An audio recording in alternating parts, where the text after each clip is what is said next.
Tubular reabsorption और secretion क्या है? मैंने आपको रीअब्जॉर्प्शन के बारे में बताया है, सिक्रीशन के बारे में हम पढ़ेंगे। प्रोक्सिमल कन्वोल्यूटेड टिब्यूल मैंने अभी आपको दिखाया। यहाँ पर क्या होता है, मैक्सिमम रीअब्जॉर्प्शन देखने को मिलता है। मैक्सिमम रीअब्जॉर्प्शन का मतलब है कि इस हिस्से में जो है बहुत ज्यादा ही रीअब्जॉर्प्शन देखने को मिलेगा as compare to other tubule region. So ये रीअब्जॉर्प्शन का प्रोसेस जो है सेकेंड प्रोसेस है यूरिन फॉर्मेशन का। लार्जेस्ट अमाउंट ऑफ सोल्यूट और वाटर का रीअब्जॉर्प्शन होता है। यहाँ पर रीअब्जॉर्ब करवाया जाता है अबाउट 65% ऑफ फिल्टर सोडियम को, क्लोराइड को, बाइकार्बोनेट, पोटेशियम, ये सभी इसेंशियल न्यूट्रिएंट्स को, और फिल्टर्ड ग्लूकोज और एमिनो एसिड का भी यहाँ पर रीअब्जॉर्प्शन देखने को मिलता है।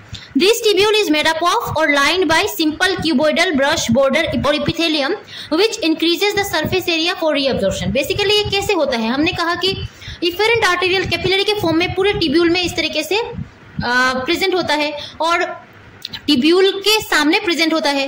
सो बेसिकली ये रीअब्जॉर्प्शन किस तरीके से होता है कि उस फिल्टर फ्लूइड से जो है न्यूट्रिएंट्स को रीअब्जॉर्ब करके इफेरेंट आर्टेरियल के ब्लड में डाल दिया जाता है। ऐसा कैसे होता है?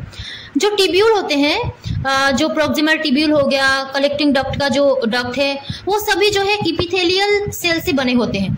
और वो जो ट्यूब्यूल का रीजन है, उस एपिथेलियल सेल किस टाइप के होते हैं? क्यूबॉइडल ब्रश बॉर्डर सेल होते हैं। ब्रश लाइक उनका बॉर्डर है, जिसके वजह से उनका जो सरफेस एरिया है उस हिस्से का वो इंक्रीज हो जाता है और रीअब्जॉर्प्शन वो ज्यादा से ज्यादा कर पाता है। सो बेसिकली इस क्यूबॉइडल ब्रश बॉर्डर एपिथेलियम की वजह से ये रीअब्जॉर्प्शन जो है हो पाता है। Reabsorption of the solutes in a tubular fluid creates an osmotic gradient that promotes the reabsorption of water via osmosis. So reabsorption of solute जो ट्यूब्यूलर फ्लूइड से होता है वो एक ऑस्मोटिक ग्रेडियंट को क्रिएट करता है, जिसकी वजह से वाटर का रीअब्जॉर्प्शन और भी ज्यादा देखने को मिलता है। मतलब वाटर जो है ज्यादा से ज्यादा रीअब्जॉर्ब किया जाता है। और ये किस प्रोसेस से होता है? ऑस्मोसिस से। This is called obligatory water reabsorption, और इस टर्म को हम ऑब्लिगेटरी वाटर रीअब्जॉर्प्शन कहते हैं। While secretion of organic acid and bases, bile salt, oxalate, urate, catecholamine, waste products secreted by kidney, which are harmful drugs or toxins directly through the tubular cell into the tubule, and rapidly clear these substances from the blood। कहा गया है कि ये जो secretion process से हम देखेंगे आगे, ट्यूब्यूल भी कुछ कुछ चीजें जो है सिक्रीट करता है। सो जैसे कि क्या क्या सिक्रीट करता है? ट्यूब्यूल जो है एसिड्स बेसिस को सिक्रीट करता है, जैसे कि बाइल सॉल्ट हो गया, ऑक्सलेट, यूरेट हो गया, कैटेकोलामाइन। ये सभी चीजें जो है हमारे बॉडी के लिए टॉक्सिक हो सकते हैं, हमारे बॉडी को जो है इनकी रिक्वायरमेंट नहीं होती है। हार्मफुल ड्रग जो भी होते हैं वो हमारे बॉडी को नहीं चाहिए होता है। सो इसीलिए उसको सिक्रीट कर दिया जाता है, वेस्ट प्रोडक्ट के हिसाब से उसको बाहर निकाल दिया जाता है। सो लूप ऑफ हेनले में किस तरीके से सिक्रीशन होता है? हमने देखा प्रोक्सिमल ट्यूब्यूल में मैक्सिमम सिक्रीशन रीअब्जॉर्प्शन होता है। लूप ऑफ हेनले में किस तरीके से रीअब्जॉर्प्शन देखने को मिलता है? All the three segment, the thin descending segment of loop of Henle is highly permeable to water and moderately permeable to most solutes।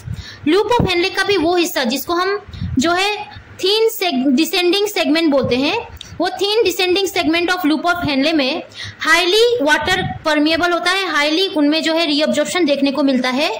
वही moderately permeable होता है ये solute के लिए।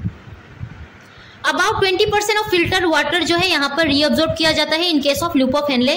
स्पेशली डिसेंडिंग सेगमेंट में ये देखने को मिलता है। Ascending segment both thin and thick ascending loops is virtually impermeable. Water को ये एब्जॉर्ब नहीं करते हैं, वर्चुअली इम्परमिएबल होते हैं। अच्छा, आपको अगर समझ नहीं आ रहा हो कि थिन असेंडिंग सेगमेंट क्या है, थिक असेंडिंग सेगमेंट क्या है, तो प्लीज आप लोग नेफ्रॉन का जो वो वीडियो मैंने इसके पहले बनाया है, मेरे चैनल में अपलोडेड है। नेफ्रॉन के बारे में वहाँ पूरा जो है मैंने समझाया है। सो आप लोग उस वीडियो को देख सकते हो। यहाँ पर मैं जो है यूरिन फॉर्मेशन के बारे में सिर्फ पढ़ा रही हूँ। सो यहाँ पर और भी कुछ ऐड करूंगी तो वीडियो बहुत लंबा हो जाएगा। दैट्स वाई ये जो है इसके बारे में अगर आपको पता है तो सही है, नहीं तो आप लोग वो वीडियो को देख सकते हो। The thin ascending segment has a much lower reabsorption। thin ascending segment में reabsorption कम देखने को मिलता है than thick ascending segment।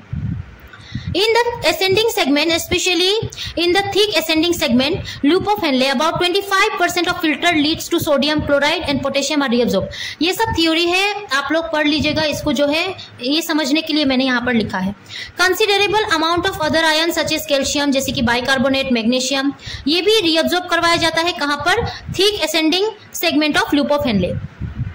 अब डिस्टल कॉन्वोल्यूटेड और डिस्टल जो है स्ट्रेट टिब्यूल के बारे में देखेंगे, प्लस कलेक्टिंग डक्ट के बारे में देखेंगे.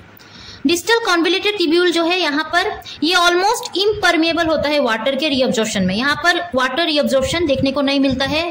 अर्ली डिस्टल कॉन्वोल्यूटेड टिब्यूल को यहाँ पर बताया गया है, उसके बारे में बताया गया है. जो डिस्टल कॉन्वोल्यूटेड टिब्यूल है उसके बारे में बताया गया है. रीअब्जॉर्ब आयन सच ए सोडियम क्लोराइड, कैल्शियम, मैग्नीशियम, ये सब रीअब्जॉर्ब किया जाता है. वाटर यहाँ पर जो है ये इम्परमेबल होता है, ऑलमोस्ट इम्परमेबल होता है वाटर के लिए. The permeability of the late distal convoluted tubule and cortical collecting duct to water is controlled by the concentration of ADH. अब ये ADH क्या होता है? ADH जो है ये हार्मोन है, एंटी डायूरेटिक हार्मोन जिसे कहते हैं. डायूरेटिक मतलब यह है कि हमारे किडनी से वाटर का लॉस होना. एंटी डायूरेटिक का मतलब है कि ये ऐसा हार्मोन है कि जब ये प्रेजेंट है तब ये वाटर का लॉस जो है हमारे किडनी से ज्यादा नहीं होने देता है. मतलब क्या है कि अगर ये हाई लेवल में प्रेजेंट है तब टिब्यूलर सेगमेंट से वाटर जो है ज्यादा से ज्यादा रीअब्जॉर्ब करके हमारे बॉडी में मतलब यूज कर लिया जाता है. यूरिन के फॉर्म में जो है ज्यादा वाटर का लॉस नहीं करवाता ये ADH. बट ADH अगर एब्सेंट हो तब हमारे यूरिन में जो है वाटर ज्यादा देखने को मिलता है. हमारा यूरिन जो है बहुत वाटर को डिस्क्रीट करता है, निकाल देता है. For that reason the urine में बी डाइल्यूटेड और कंसंट्रेटेड. इसी कारण से इसके वजह से क्या होता है कि यूरिन हमारा कंसंट्रेटेड होता है, मतलब उस यूरिन में वाटर का अमाउंट बहुत कम और आयंस बहुत ज़्यादा निकलते हैं, आयंस बहुत ज़्यादा प्रेजेंट होते हैं. और नहीं तो यूरिन जो है बहुत डाइल्यूटेड होता है, मतलब उस यूरिन में वाटर का अमाउंट बहुत ज़्यादा और आयंस का अमाउंट बहुत कम होता है, जो कि ऐसा ही होना चाहिए. ये इस कारण होता है. The late distal convoluted tubule and cortical collecting duct are composed of 2 distinct cell types, the principal cells और intercalated cell. Distal convoluted tubule और कॉर्टिकल डक्ट में जो है 2 टाइप के सेल देखने को मिलते हैं. एक होता है द प्रिंसिपल सेल जो रीअब्जॉर्ब करवाता है सोडियम, कहाँ से? ल्यूमेन से. ल्यूमेन से ये जो है सोडियम का रीअब्जॉर्ब करेगा और पोटेशियम को ल्यूमेन में भेज देगा. वही इंटरकलेटेड सेल ये क्या करता है? पोटेशियम और बाइकार्बोनेट आयन को ल्यूमेन से रीअब्जॉर्ब करता है और हाइड्रोजन आयन को सिक्रीट कर देता है. ठीक है.